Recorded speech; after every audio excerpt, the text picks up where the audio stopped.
What did we see last time? That when Hashem wanted to create the world, that's called Sovev Kol Almin, and that's called the Malchus. That created what we said, that he mitnaseh, melech litnasot aleh. Sovev Kol Almin Malchus? Explain it again. I know you did before. Because Sovev Kol Almin is like all encompassing. It's all encompassing. It's everywhere.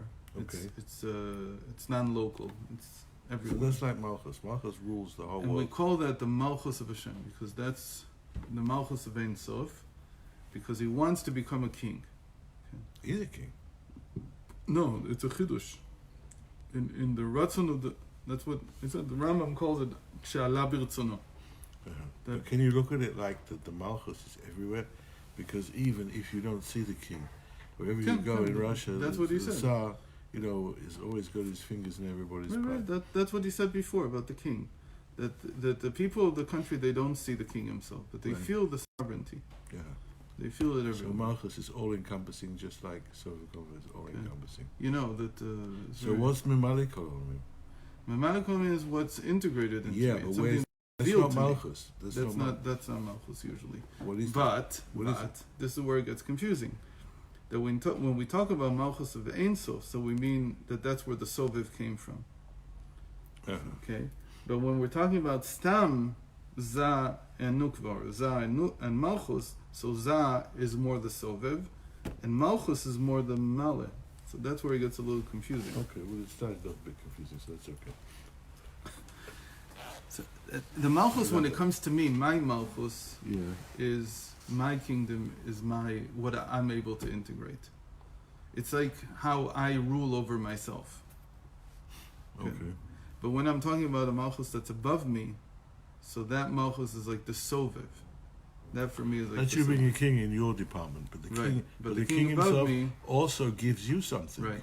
What does he give me? He gives me it's like why we pay taxes, because the country, the state allows us to conduct our lives. Without the sovereignty that it had, we wouldn't be able to integrate anything into ourselves. So for instance, when the Alter Rebbe was against Napoleon, his opposition to Napoleon stemmed from the fact that he knew that the sovereignty would remain. There would still be a feeling that we're under some rule. Hey. You see what we did for you? We organized the whole minyan. We changed everything. We reorganized the whole world, and he doesn't even say to me, Mazal Tov for your birthday. What's sort of, His birthday today? Yeah. Where's the L'chaim? You see? Go home and get it. I forgot it. You guys want to move it back. Memory. You have room. Just move the chair back. Should have good memory. Move the chair back. We've got plenty. I don't know why it's... Just move it. Just push it. This way? Just push it, yeah. Okay. Thank God for fulcrums. Okay, the Seder. So, right. I had a thought about Megillah Esther. He mentioned the fulcrum, the lever. So how did the Achashverosh? Here's a lesson in politics. How did she move him? How did she move him? He was on a collision course with Yiddishkeit. He was going to kill all the Jews. How do you move a guy like that? Well, an idiot. He didn't really know. He said it, but he's in there. How do you move him? You can't move something like that. All right, give him a L'chaim. That helped, but the genius of what she did was she asked for one thing. You only ever asked for one thing. That's the genius. Yesterday we saw an example of idiocy. Yeah. This guy, Itamar Ben-Gvir, he had a fulcrum in his hand. He had a beautiful fulcrum. It was exactly like Esther's fulcrum. He could have gone for Netanyahu whatever he wanted. Just one thing. He doesn't get it. So what did he ask for? It's all extravaganza. So what did he ask for? He asked for a whole list, which is impossible. Like if he would have asked for one thing, then Netanyahu would have come out an idiot if you didn't give him that one thing for him to leave the race. What? Doesn't matter. Ask for one thing that he wants to do anyway. He just can't. He needs the fulcrum to push him. Right. And you come out a hero, because what did you do? Instead of taking an offer as a minister, as a this, as a whatever it is, you came and you said, I gave myself up for the Jewish people. Right. And the idiot gave a list which just shows he's still a child. He doesn't understand how politics works. He doesn't understand the secret of one thing. What does it mean to ask for one thing? You ask for one thing. This guy is so heavy. There's a pea under there that's bothering him anyway. You get that out of the way. That's what you can ask for.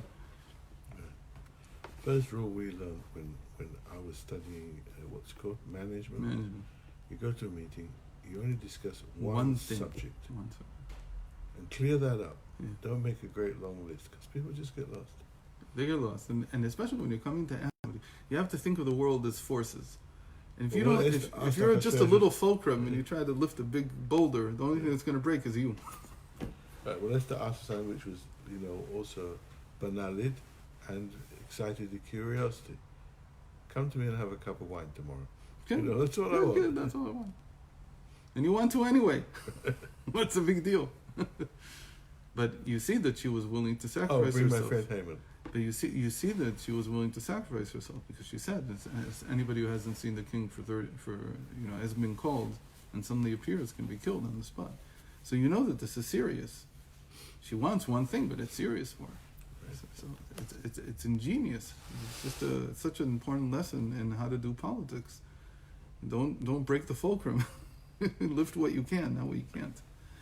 Anyway, so when the Alter Rebbe was against Napoleon, I think he knew that sovereignty of states would remain. Even though this was before 1840, it wasn't so clear everything was going in the direction of states, of nation states.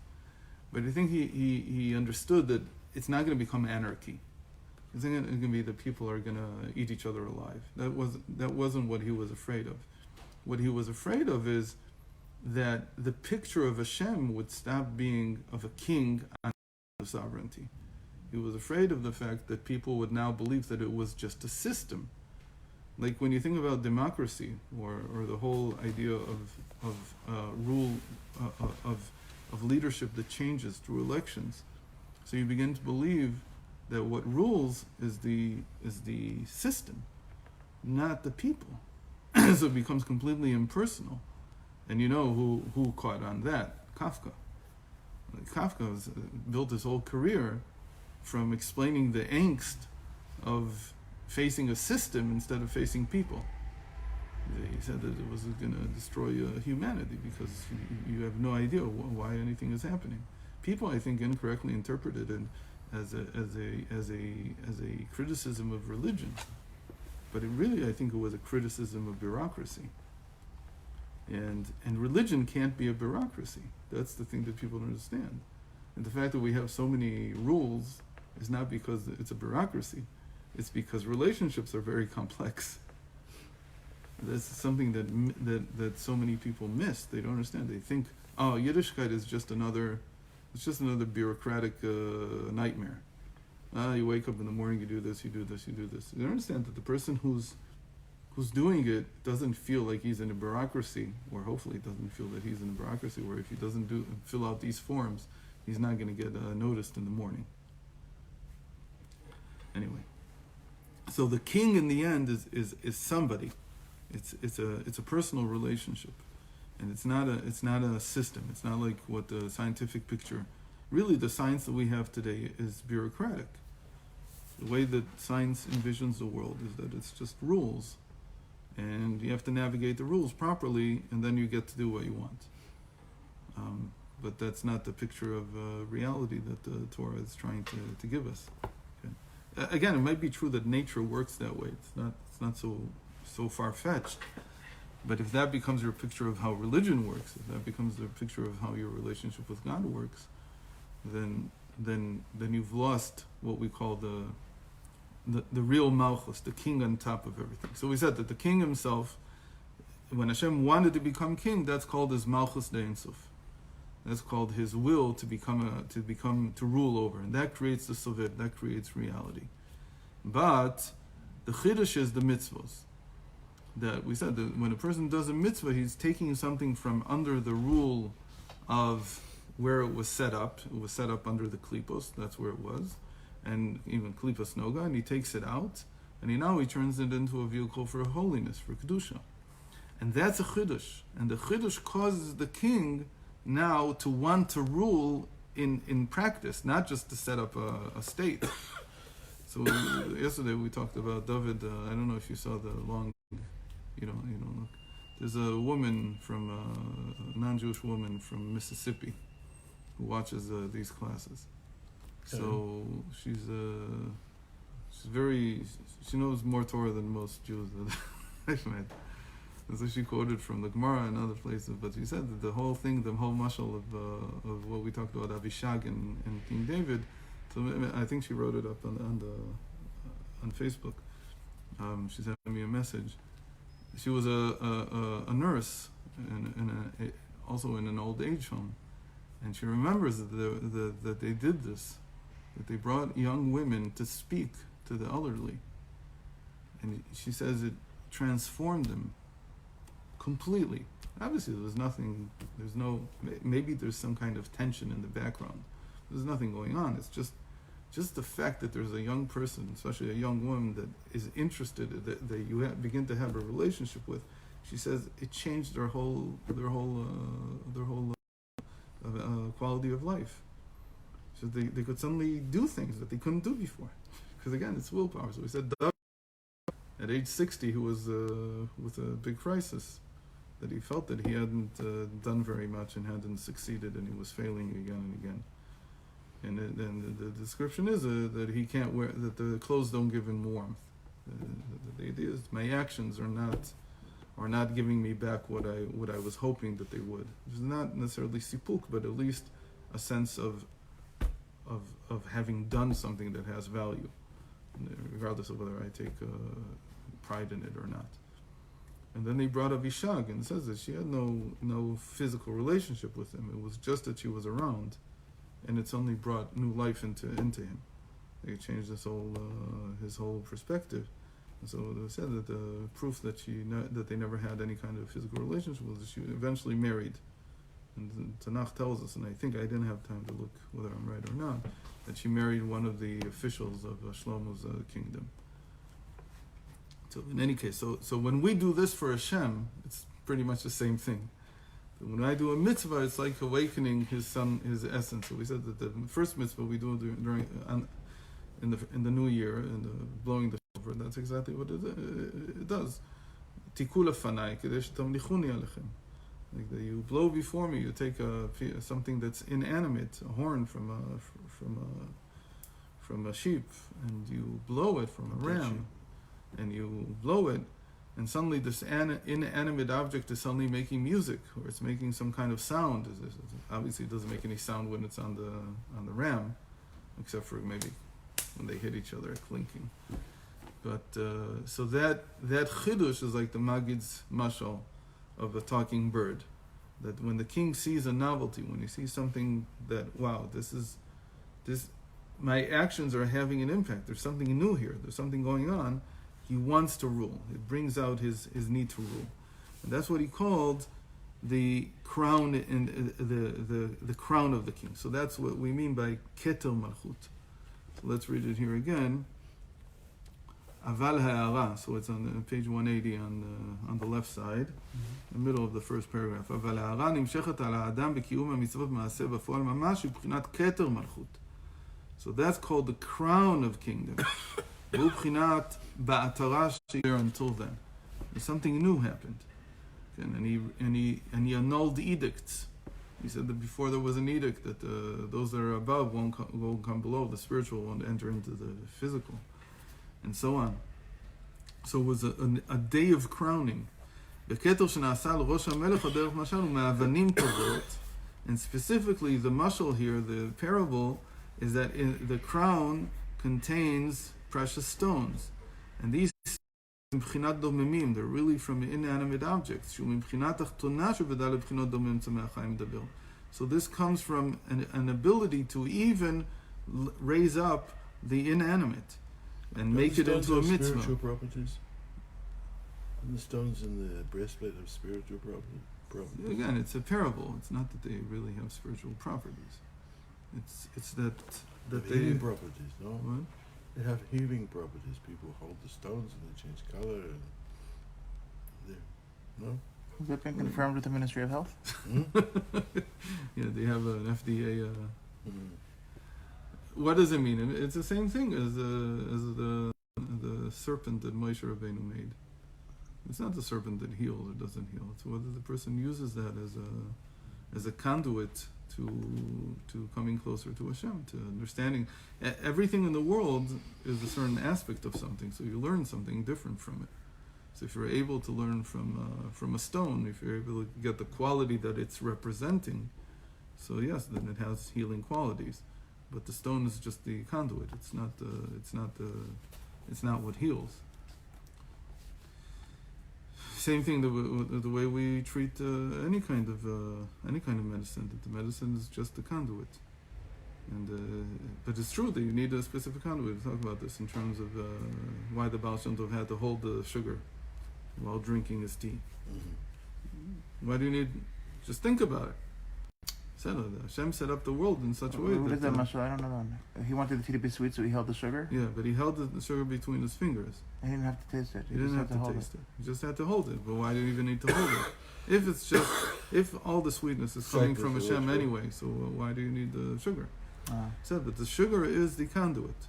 It's still the way that Hashem built it, and the physical qualities they represent what this is good for, as a conduit for. Amazing if you do a blood test before and after that he does that. Insulin is a response to it. Okay, that's a good question. That's actually a very easy test to do. Yeah. And to help people, Except that you need the it's a good way placenta. to do feedback, to teach people to harness the qualities that the sugar, for instance, would have. So hopefully the point is that it wouldn't, because the whole point is that you can taste the sweetness, but not have a reaction, because you want to stay healthy. You don't need the sugar. Right. So if you have an insulin reaction, it means that you're still taking it from the sugar itself. You don't get it. I mean, I would expect there to be like a curve. That when you first start out, you don't taste the sweetness and nothing happens to your blood. As you advance in doing this, then you will have a reaction in your bloodstream. There will be more insulin. And as you get even understand that really Hashem is the source of the sweetness, so the reaction in your blood will also disappear. And you'll only taste the sweetness.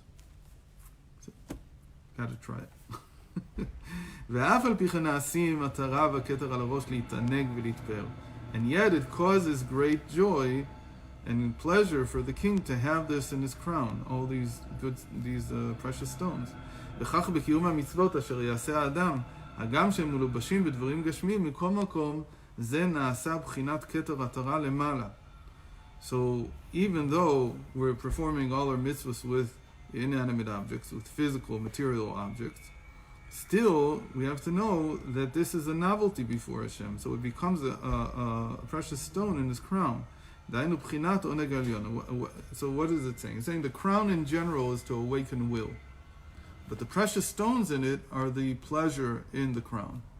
And so the crown itself, this is also how it's usually envisioned, that relatively speaking, arich is long. Okay. But the length of arich in this sense is like a in the Gemara when it describes King David's crown, it says that it had like a beam, like a piece of gold going from side to side, so that it wouldn't fall off his head. So they say that he had a slit in his skull where this fit. You ever seen this Gemara? It's a Gemara in Erchin, I think. I don't remember where it is now. It's like a weird thing. The simple understanding is that they had to have something because it was completely round and it was too malleable. Like it was too soft because it was gold. So you had to have something strengthening the construct. So there was a beam going. Obviously, the beam was put in such a place that it didn't bother him when he put it on his head. But the Mefarshim, especially in Chassidus, they go further and they say no, he had like a slit. He had like a slit in his skull somewhere, and this slit was so that only he could wear it. But obviously, what it means is, I mean, this is a. It sounds like a metaphor. You can. It's a metaphor, obviously. I don't think he had the slit in the skull. Somebody would say, yeah, Goliath got off one shot before David killed him. In any case, I don't think he had a slit in the skull. Really, what it means is that there's arich, that's the ratzon. So it's not going up down, it's going left, like within the circle, it's going, so that's arich. And then atik has two parts to it. There's atik, which is the roundness of it, but then there's also the stones you don't put the stones in the beam, you put the stones in the circumference. So those stones, they're the pleasure within atik. Because within atik there's two different aspects. So those stones, they're what give him pleasure. So that's like a more elaborate picture of what the crown is like. What stones were they? Diamonds. What do they put? Rubies. So a person should envision that when he's doing a mitzvah, it's like he's putting the stones, the precious stones, in Hashem's crown, and that's what really gives a nachat ruach. That's really the pleasure that you get from the crown. The crown itself is just to have will to rule. And we said that he has every Rosh Hashanah and so on, even before you do any mitzvah. So you already get the crown. But to put the jewel crown, that is the product of a mitzvah. Oneg Elyon, what's pleasure for Hashem? Nachat ruach lefanai shamarti v'nasa ritzoni. It has to do with it. My will was done. It's not just that I had a will to rule, but my will also was followed. He doesn't say this, but you can continue the metaphor potentially and say that what makes the stones nice is probably the way that they were carved. Cut, the way you cut them. The way you cut them. If you just put That's raw the ruby, halacha. then it wouldn't look so nice. So the mitzvah is almost like taking the Gashmi world and shaping it and cutting it and making it beautiful. ועונג ונחת רוח זה מתגלים בנפש האדם, and so it's not just that pleasure is by Hashem, as it were, but this is all a metaphor for what happens to us. So when we do a mitzvah, that's the nachat ruach, that's the oneg that comes into us. מכל מצוות השם בתלמוד תורה כנגד כולם, כי הלכות הן הליכות עולם, because the halachas, the rules, the laws, the rulings, הן המשכת אור אינסוף ברוך הוא ממש בעולם, ואין לקדוש ברוך הוא בעולמו, אלא דלת אמות של ההלכה. And that's what it means that the Ein Sof is revealed in this world only through the mitzvos, through the Daled Amos of halacha. It doesn't mean, again, there's other aspects of Ein Sof that are revealed in other ways, but specifically the Daled Amot shel halacha, that's revealed through these stones, as it were, through these precious stones that you cut and make into crown jewels. That's why the sages said, so that's why they say that in the future, when the Torah is the prophets, the books of the prophets, and the books of the writings become obsolete. Obsolete in what sense? And obsolete in the sense that we've achieved all we can from them. They're not thrown out, obviously. They still have holiness. But they can no longer be used at the levels that we're going to. So there still will be two things that won't become ever obsolete.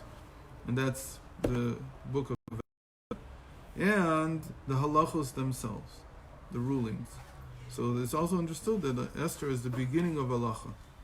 And it's the first time that Chazal began to make halachos. Even though we have by Shlomo and other things that came first, but in terms of making the halacha into a crown jewel, this really began from the time of Esther and Mordechai. Doesn't mean that they'll completely be thrown out, completely cancelled. And there won't be any more prophecy, or the prophecy won't be of importance. It's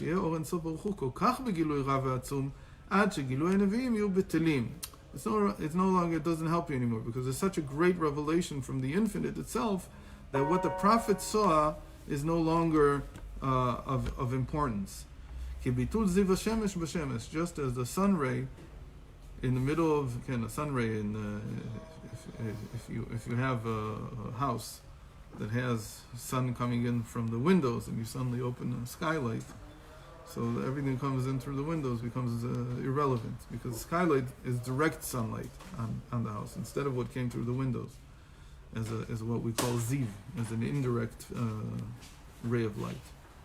So the same way, what the prophets revealed will become negligible relative to what everybody will see. They'll see the Sovev itself.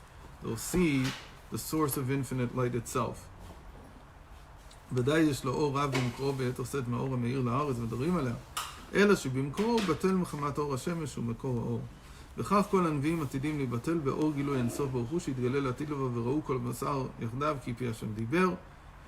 I mean, there's always a problem in Kabbalah that when you have a revelation of the higher level, then the lower levels like almost ceases to exist, right? Like Atik and Arach, or Arach and Zah together. Right. But so You think?